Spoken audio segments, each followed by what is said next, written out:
Welcome to Life on the Illinois Prairie. Your host is Wendy Fleming Dexter, and after 30 years living in small-town Illinois, she has stories to tell. Past cornfields and factories, into the heart of Amish country. There's more here than what meets the eye, far beyond what you think you know. So buckle up and stay tuned. This is Life on the Illinois Prairie.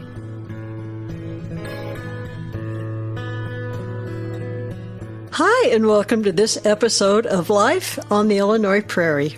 I'm your host, Wendy Fleming Dexter. Joining me today is a gentleman from Casey, Illinois, who has so many irons in the fire, but he has a big project coming up this fall. I'd like to introduce Jeremy David Higgs. He is, if I can spit this out correctly, stratospheric data researcher at Midwest Stratospheric Data Systems. Jeremy, thank you for being here today. Yes, no problem. Thank you for having me. I've been excited to talk to you. Well, I'm excited to learn from you because you have such an interesting background and interesting things coming up in your life. I'm just fascinated by what you do, even though, as I told you earlier, I don't understand maybe a lot of it, but I think you'll probably put it in terms that my listeners and that I can understand, and that'll be great. If you would like to start by giving some background information, where you were raised and how you ended up in Casey, Illinois. Sure. Well, I was born in Chicago, Illinois. My father, Mark, he was a police officer there. So when you work in the city of Chicago, you have to live inside the city limits. So up until my dad retired, which was just a few years ago, they retired and moved to Florida. I was born and raised there at Resurrection Hospital on the northwest side of the city there in Norwood Park area next to Jefferson Park. And then I was, grew up about a block from walking distance from the hospital still. So right in the same area. It's a community mostly filled of city workers in that area who live almost on the very edge of the city. They work for the police and fire department. That's the area that pretty much I grew up in. I went to high school just a couple miles from there at William Howard Taft High School in the same general neighborhood and area. I was in the Junior Reserve Officer Training Corps program there through that school. And then when I graduated, I went to the City Colleges of Chicago, Wilbur Wright College there, which is a little bit further, but still probably within, maybe 5 miles of that same area. Well, what a culture shock and what a difference from being raised in that environment and ending up in Casey, a beautiful town full of big things in a small town. How in the world did you end up there? Well, me and my wife, we worked in the medical field mostly in Chicago. And then we were about to have our first child, and we decided that we wanted to move away from the city into a smaller, quieter area. And we had moved previously to a town of 600 people. So that was really a shock. And then we moved to Marshall, Illinois in 2019, I believe, where we lived for about 5 years, where my first son, was born and raised at. And then we were looking to, in the same area, and we wanted to move into a house in the same area. And then we chose Casey, Illinois. We had somebody from Marshall who was our realtor who found us, in the same county. So that's how we ended up here. Well, it's a beautiful area, and has Marshall and Casey both have a lot to offer especially for somebody who's come out of an urban environment like you did. I know it's a trade-off. You don't have access to the museums and the restaurants and those cultural things, but you can drive to St. Louis, Indianapolis, and Chicago and get to see those things. But probably having grown up in a background where your father was in law enforcement, having a more quiet lifestyle for your family is probably a good thing, right? Yes, that was one of the benefits of, we lived the entire city life there for quite a while until I was in my late 20s. So it was ready for time for us to get out of there. And we prefer the size and the community that's here rather than there. There was a lot of issues and problems there in the city, of course. And as you may imagine, the more people you have, the more the more diversity and the more problems, and everything just wraps up into that, and more benefits to that too. That I miss the food a lot, but yeah, we do travel and still get a lot of that food. So that's one of the major downfalls, I think, that you miss. But there's still quite a few options around the area here that we benefit from, and yeah, the kids are enjoying growing up here so far, and we love it here as well. I think one of the benefits that I would see, and I've had other guests come on that have moved from larger cities or grew up. I had one, Tom Darty from Casey, who was born there and then, spent time in New York and then eventually came back to Casey. And it gives you a view of the world that people don't have. There are some people who rarely get out of the county they're born in. And it gives you a bigger view of what the world is all about, to have that insight into what it is. You know what a more serene rural life is, and than and also that urban insight. So your background includes some pretty heavy tech roles. Web engineering and ethical hacking. What are those things? Because when I read ethical hacking, I thought I knew what it was, and I still do. But it's one of those things, most of us hear that word hacking and think, oh, that's got to be a negative thing. But could you explain to people what that's all about? Sure.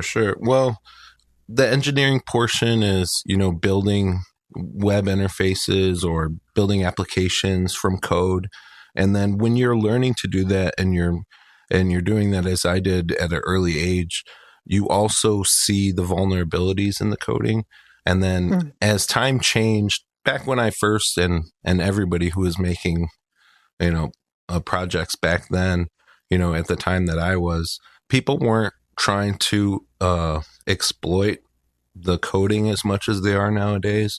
And there was reason for that. There wasn't as many people with the access to it or the capabilities, as well as there wasn't really a need for it. Nowadays, there's a lot of things built behind a paywall, or there's something that you can gain if you can enter through something.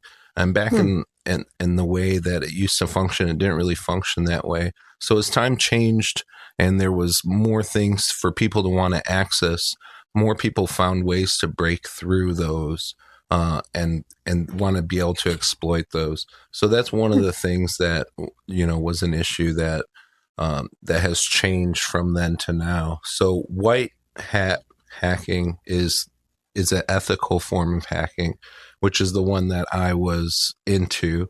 And it's usually used, they call it penetration testing nowadays. And a lot of it's gone away because you can use AI to penetrate a lot of coding and tests and, reduce the vulnerabilities there. But way back when I first learned, you used to be able to just open the code to a website and view what the password is and copy that and paste it into there. And that was hacking once in a while. So they've changed those. You can't view the code. The code's hidden now, and the password's in a key, and you have to find where the key's originally held on the server. So it's much different now than it used to be. And that's where the ethical hacking comes into play. So you learn some of the same skills. I guess it's the same skill set, white hack and black hacking, which is the negative one. We don't do it to take any, we don't go into any areas where you'll get, obviously it's against the law. And then you only do penetration testing and white hat hacking to check vulnerabilities, to provide information to other companies that maybe they have a vulnerability they might want to fix. And that's a career field for people on itself, which I don't focus on. And then there's various other things that you can do. And a lot of the new software now, they go through vigorous penetration testing, they call pen testing. And they still have people that do that for the government as well, to make sure that, a lot of our platforms are secure and that people won't be able to get through to them. And that's a constant battle as code changes and new code comes available. There's always different ways and vulnerabilities to go through a different way. And that's why it's a constant battle to keep up with the cybersecurity in that way. I can only imagine. My gosh, and it's just this one thing that you've explained is amazing to me, because I would have had no idea. I mean, like I said, the word, since it says ethical hacking, it's going to be something that's above board, but I didn't realize the uses, how many uses for that there would have been. So you are a citizen scientist. Would you explain what that is and how important it is, especially in this day and age? Sure. With the way things have changed in our world? Sure. Well, citizen science is just the same as what regular science is, I guess, but it's done in the aspect of not working under an organization or company that involves, I guess, a non-citizen government counterpart or something like that. So our science that we do, it still goes and ties into data that helps those certain people that would be doing regular science. So the regular people in science are able to access our data sets the same way that they do, from privatized or public funded data sets.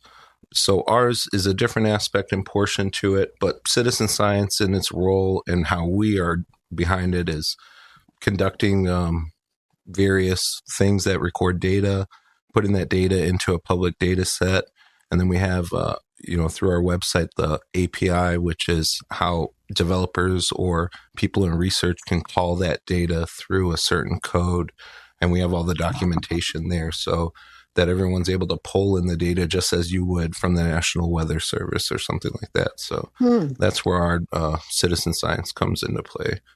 So it makes it more accessible.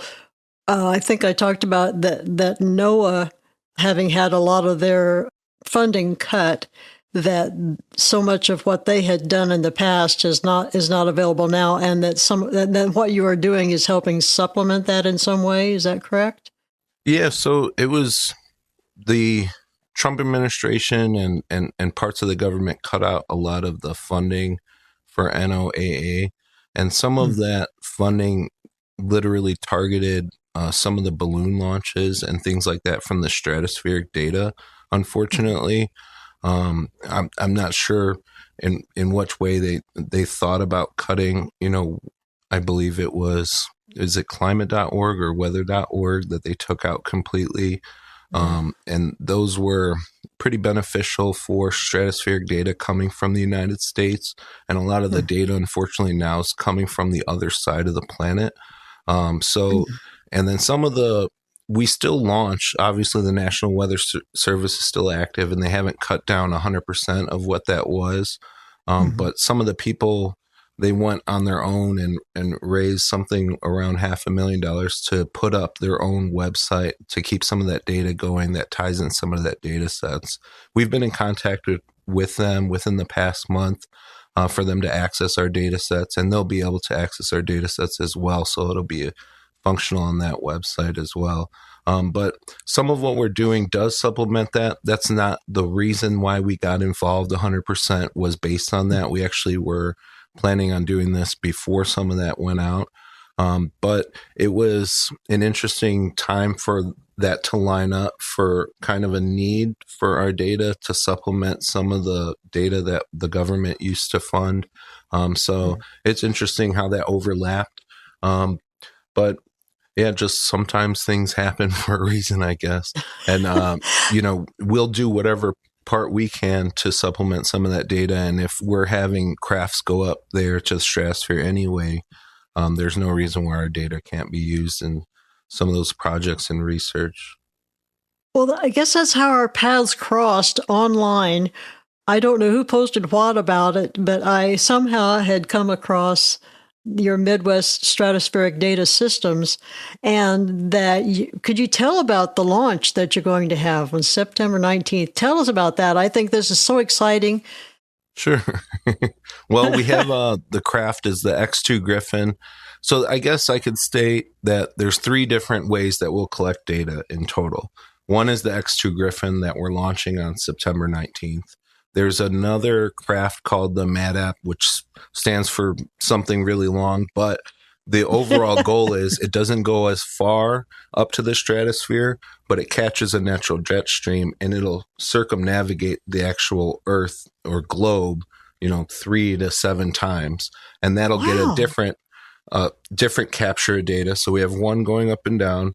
We have the one going around the globe, and then we have a fixed data station here that we built, and we're still adding some functions onto it in Casey, Illinois here. So some of that data feeds in already from our ground station directly to NASA GLOBE's program. And then we have other things going into our data set currently. So even though we haven't flown yet for that, the data is still active and collecting there. But for the launch itself, we're excited for it. It's going to be held here in Casey, Illinois on September 19th. So we have kind of what we call a launch party, which is where people can view the live launch here in public. It's free and open to the public, and between 12:30 and 2 p.m., but the actual launch is scheduled to be around 1 p.m. Based on the FAA that morning and the flight patterns. And so we may be delayed to go around a flight that's in the area for a certain amount of time because we are near the airport here as well. So, but we do have to, the FAA knows that we're launching, and they are supportive of it. And on the day of the launch, we'll issue a notice to all airmen as well as part of the FAA's compliance to let them know that we have something going up in the air. So the launch itself, we're really excited for it. We don't know how the turnout will be, but I'll definitely be there. So we'll be launching it. It's on my calendar. I want to be there. Yeah, we encourage anybody in the area to come down. We've talked to a few universities that said they'll send like a representative from, so I don't know how many that will turn out to be. So it'll be interesting to see. But yeah, so it'll be local here in Casey, Illinois, so we're excited for it. And the event itself, I think the first 50 people who come get a small glider, foam glider airplane, mostly, adults can have it too, but it's, it appeals to kids.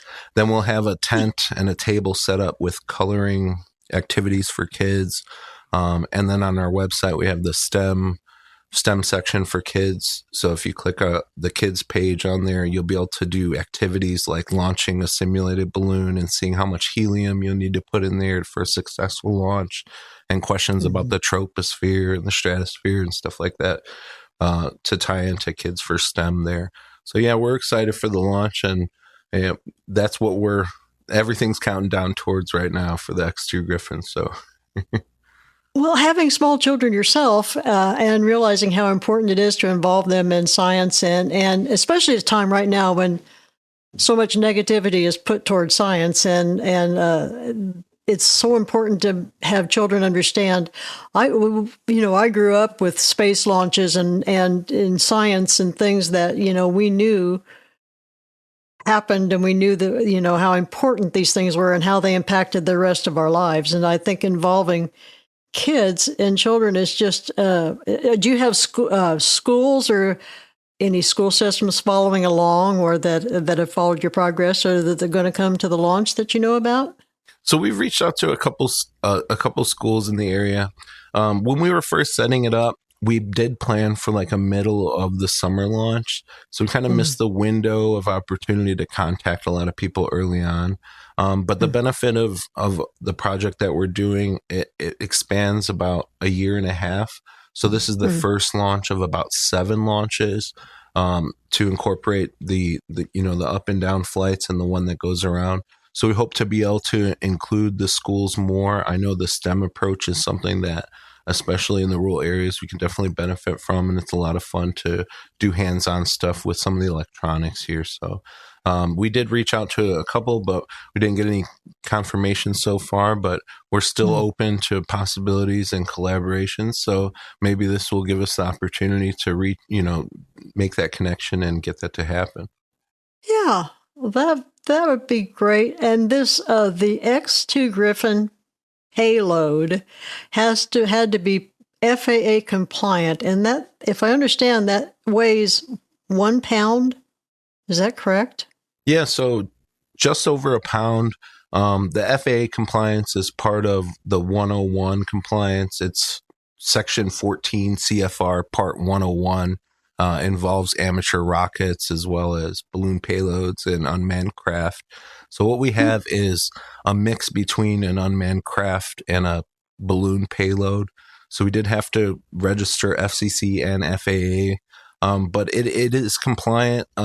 There is an algorithm that you can use, which is weight divided by space of the capsule, and ours fits under that regulation by quite a bit. We can even add another pound or a pound and a half to it, but we're not going to, because we want to keep it as small as possible and lightweight as possible. And we don't want anything extra on there, even though it might look cool, because based on the helium, and helium being a dying resource, and how much helium, base helium times lift or whatever we need to rise to the certain height that we need to, we want to make the calculations as close to possible so we know exactly where it's going to go and exactly, where it'll burst and when the parachute will activate. And so all that's kind of calculated. So we don't want to change the anything involved with the weight too much. But yeah, we fit under that, the FAA 101 compliance. And then we have documents that you can download under safety and legal on our website as well for that, so that you can review how we are compliant under those. But based on the average payload weight and diameter, like we were talking about just a few seconds ago, that is really what keeps it under that certain compliance. There is another Section D that opens up if you get a payload that's over 4 pounds, I believe, or larger than that. If you want to release something like that into the air, you fall under different guidelines, and which we don't because of the weight. So we bypass some of that. But it is important to, if you do plan to make a launch or anything like that, that the FAA knows what you're doing, and that if you're running radio frequencies like we are, obviously the FCC license is a requirement and things like that too.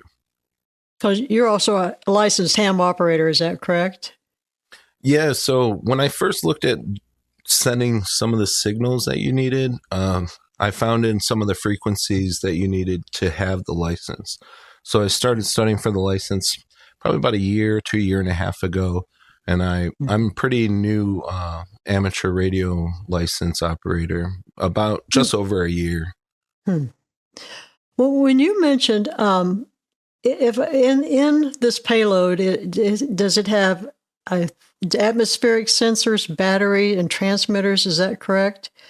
And then you also mentioned when it came down to the ground, not to interrupt you, but when it came down to the ground, is that what those sensors are for? Sure. So you will know where it's going to land? Yeah, so some of the GPS sensors are to record where it is at the time that we record altitude, so that it coincides with the location, so we can kind of place it on a map. And some of the ham radio operators who will retrieve some of the packets during the transmission will actually help place that on the map by recording those packets. So some of the operations involves the ham radio more than you would think, because a lot of the frequencies that we're sending on 2 meters for one component and then 70 centimeters for another component. And there are pressure sensors, wind shear sensors, internal X2 Griffin component temperature, external weather temperature, and a barometric pressure, and a lot of things like that that are going to be recorded from there that are all kind of trapped inside that unit. And pretty much the only thing sticking out of it are cameras and a lot of antennas. There's I believe 6 to 8 antennas that stick outside to send and receive some of those signals. How far up does this go into the atmosphere? So we're hoping to hit around 115 to 120,000 feet, which is about 22 miles, which is well inside the stratosphere area that we want to be able to capture from. So it's that's why it's referred to as a near space mission. It's not quite all the way there, but it's not in where we live here. Also in the toposphere, so it's going to a whole nother environment, and that area, the stratosphere, it gives us a lot of crucial information involving radiation and UV that you wouldn't get from down here. So you can't test that down here on Earth. You know, a few years ago, I found a weather balloon from Lincoln, the Lincoln Weather Center, Lincoln, Illinois. Oh, awesome! And yeah, it was pretty impressive. I wonder what is that orange thing blob out in the field? And so I went out and tracked it down and brought it in, and I was pretty impressed to have found it. And but that weather balloon is different from your this launch in what way? In your payload of the Griffin, the X2 Griffin. So it's interesting that you bring that up. So if you found a National Weather Service one that was launched here locally, the component inside there is an RS-41, which is a $600 chip that's made by Vaisala. So we have one of those actually inside of the X2 Griffin. And then on top of that, we have a whole nother computer system running alongside of it. So we're going to be able to get the exact same National Weather Service data from their actual equipment, as well as our other equipment as well alongside of it. So ours is just a more comprehensive data package than the Weather Service is able to launch. So does any of the information, the data that you get, will that be relevant to, say, a meteorologist? I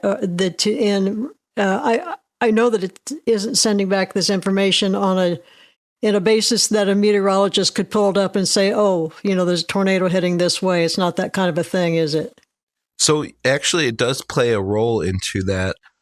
So when you're collecting the data and sending it in temperature shifts and to data centers. So the tornado alley is kind of shifting to where we're located now. There's something happening with the weather. And it's drastically changing. If you live out in these areas, you'll talk to people that have gone through living here for 20 plus years. I've never had that experience, and something's changed with the weather, and the shift of tornado alley is real. So some of what we're collecting will be beneficial to researchers and meteorologists when they're able to view that data set. So it does tie into what they're looking for, the wind shear especially, because you can see kind of how weather tunnels and patterns form up in the stratosphere and how it correlates to down here. So some of it gets an early warning sign to what may be coming down and what you can expect in weather patterns. And collecting the data over time will be able to show people patterns and spikes and things like that, where they can kind of correlate eventually tornado interference and tornado safety patterns after they get that data. So as it stands right now, there's not much data that you can use to prevent that or to try and see where that's going. But in the future, we hope that will be able to be something they'll be able to use. It'll definitely be available and beneficial to them. We hope that they, reach out and grab it. So it would definitely paint a further picture for what they need. I would think so. Because yes, I mean, I've lived in Coles County all my 74 years, and this increase these last few years has been shocking. To know that there have been so many that go, within a mile of my house. And then the one that went through Charleston, my husband had to, take shelter in his bathroom to weather through that one. And, it hits a little close to home. You don't want to see it hit for anybody, but when they're coming rapid fire like they are now, it's frightening. And to know, I'm sure that was another thing for you to come out of a city to come to a place where, one of our first topics of conversation is, how about this weather? It's maybe not something you talk about in the city all the time. Yeah. Yeah. Well, this area was never known for, a heavy tornado belt area. So it usually kind of missed this area. They even have the in Marshall, they have the old tale of the Gypsy Queen there protecting portions of the town. So whether that's true or not, the superstition, I'm not sure, but there definitely seems to be something strange with the weather, and I hope that it continues to protect our area. If that would be true, but it would be nice to see the data and see what's happening and see if there's something we could do in prevention, or at least be aware of what might be to come, so that we can warn or notify the right people, or as many people as possible if that was the case. So wow. So what else didn't I ask you about? I know there's probably 100 things you could talk about that I didn't ask you about, because I told you when I started doing some research on you, it's like, where do I start with all this? Because it's complicated in quite a lot of ways. What kind of things would you like to share with people that that they wouldn't know about the X2 Griffin and anything that you're dealing with? Well, we're really just excited and gearing up towards the launch. So that's really what we're most excited for. So there's a whole lot that goes into the launch before and after, as you can maybe imagine, even though the launch just takes, a short while to go up. So we're looking at an elevation time of, I think, about 2 hours. So it'll take about 2 hours for it to reach up to height. And if our projections are correct, that height should be around the 110 to 120,000 area. If it falls short, it'd be around 80,000, and it might shoot over. But we're hoping to get the stratosphere there. So what we're really looking to do, if it reaches that height and the elevation predictions are correct, it'll have a total flight time of around 2.5 hours, just under, around 2 hours and 24 minutes. As far as where it might land, we're not 100% sure yet, and it's hard to do those projections so far in advance because the weather changes so much. But so far, it has it going about 100 miles down south and a little bit over. So we'll know closer to the actual launch. We'll have obviously running predictions the week of, and then the day of, and then an hour beforehand. And an hour beforehand should give us a pretty good justification on ground of where we'd be going. So we're going to be part of the ground response team. That's the ground recovery team. So we're going to be actually chasing it and looking on a computer and trying to triangulate where it might land. And we do have one of the GPSs that are in it are for the data, and one of the GPSs is just for when it lands.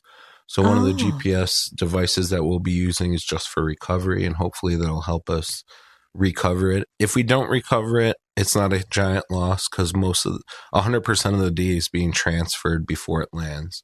The only thing that we'll be missing out on is the video and camera.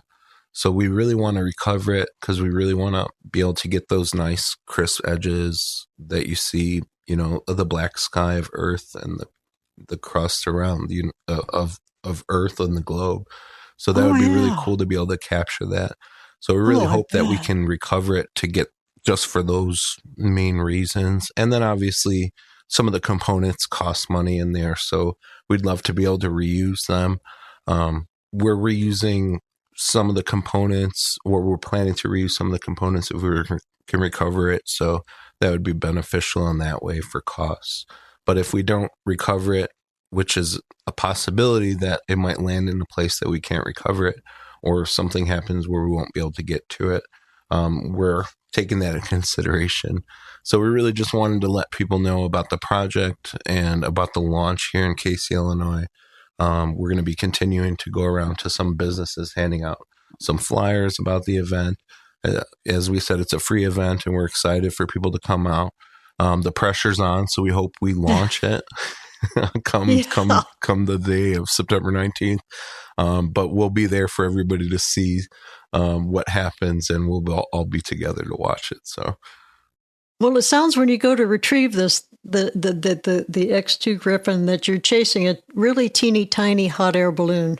you're on the recovery team to chase a little tiny hot air balloon, because that's what I compare it to. Because I know that those teams go out there and have to chase and capture that too. But I know it's also got a lot more significance attached to it than a hot air balloon, Sure. Not a pleasure cruise. So I recognize that too.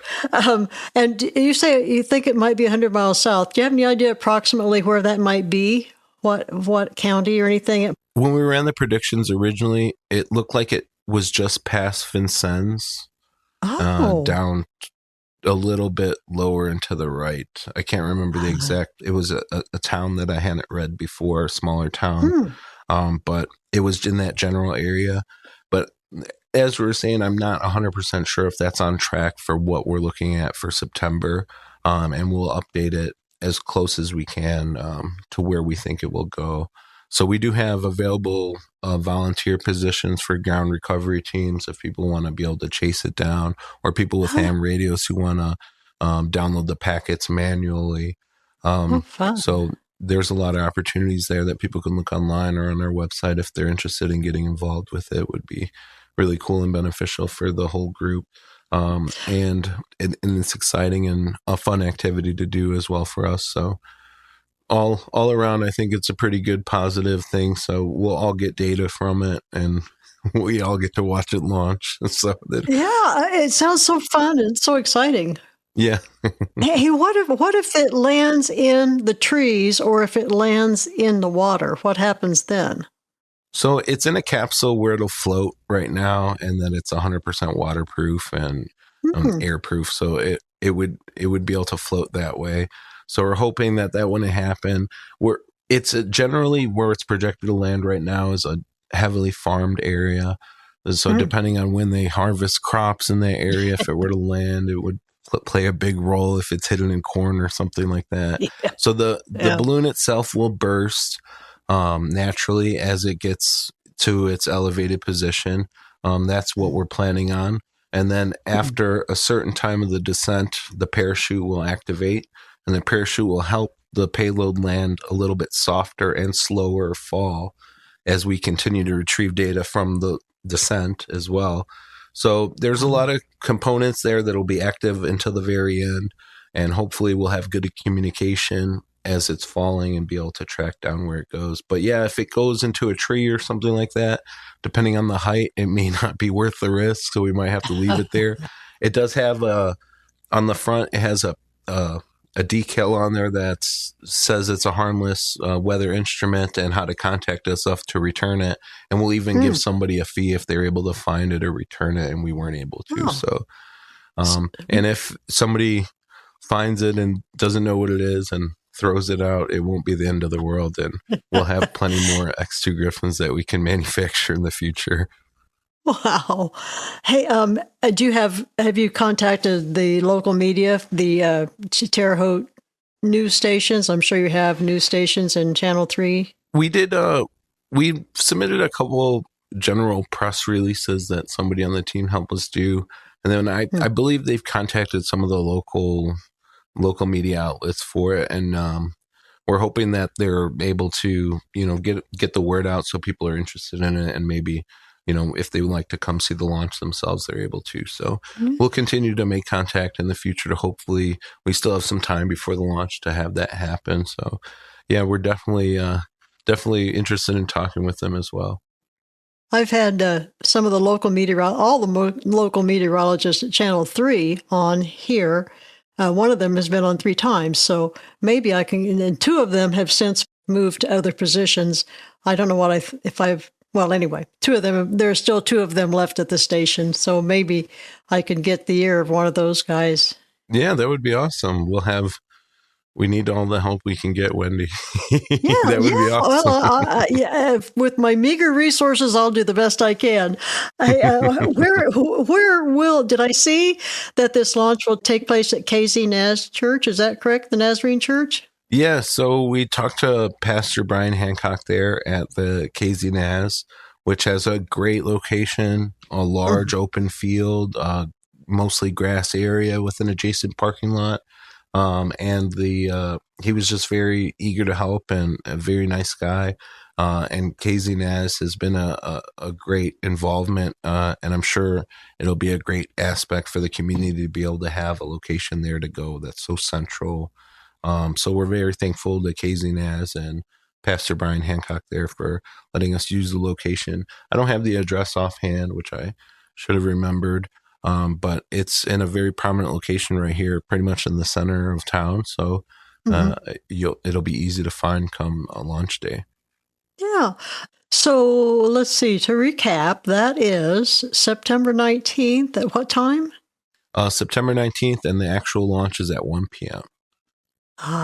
1 p.m. KZNAS, which is not hard to find in KZ. If you go down Route 49 that goes right into KZ, and also Route 40. If you Google it, you can find it. It's very easy to find. I'm excited about this. I don't know how our paths actually crossed, but I'm so excited. I reached out to you, and you said it's funny because you had sent me an email, and we kind of our lines crossed. But yeah, it was funny. I had found an email that was, I guess, incorrect or old, so it bounced back. But right after you contacted me, I said, "Oh, that's funny," because I had the same day I had just contacted you, so I copied it and pasted it back to you. Oh, it was funny. Divine guidance was just meant to be. Yeah. Well, we'll do anything that we can. I always promote the day before this, when this will come out on a Thursday. All the podcasts come out on a Thursday, and that day before, I promote it on Facebook, and then people from there can copy that link and share it anywhere they wish. But it'll be out ahead of the event, so we can do our best. And like I said, I'll try to twist the arm of those guys. I wouldn't necessarily say I have their ear, but I have had their ear for at least 3 times for Jacob Dickey to have him on here. So we'll see what we can possibly do. Yes, well, I definitely appreciate it. Oh my gosh, Jeremy, it's been such a pleasure. Yes, it was nice talking to you. I was reading some of the reviews of that you guys had, and people saying that they loved your show. And I watched one. I listened to somebody's comment, and she said that she has the most soothing, calm voice on radio. I don't think my husband agrees with that. Thank you. It has its moments, I suppose, but yeah, we sing together, so sometimes I guess I'm trying to apply that to my podcast voice too. Thank you so much, Jeremy David Higgs. It's been such a pleasure, and I hope you'll come back. You can come back maybe and update us on how things are going. Thank you so much. Yes, I appreciate it. Absolutely. Well, you've been a real blessing. Did you have any other, before we go, any other social media links or any website links you wanted to share? Just MidwestSDS.com is the website, or you can search for Midwest Stratospheric. It should come up. Good enough. Thank you so much, Jeremy. I appreciate you. And everyone, thanks for listening, and please be kind.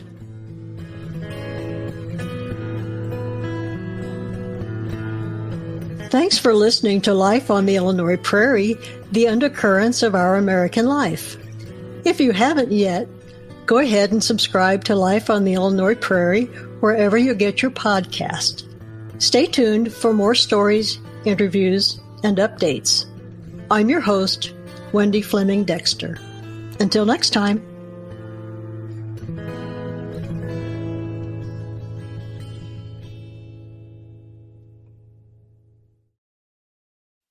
Produced by Audivita Studios.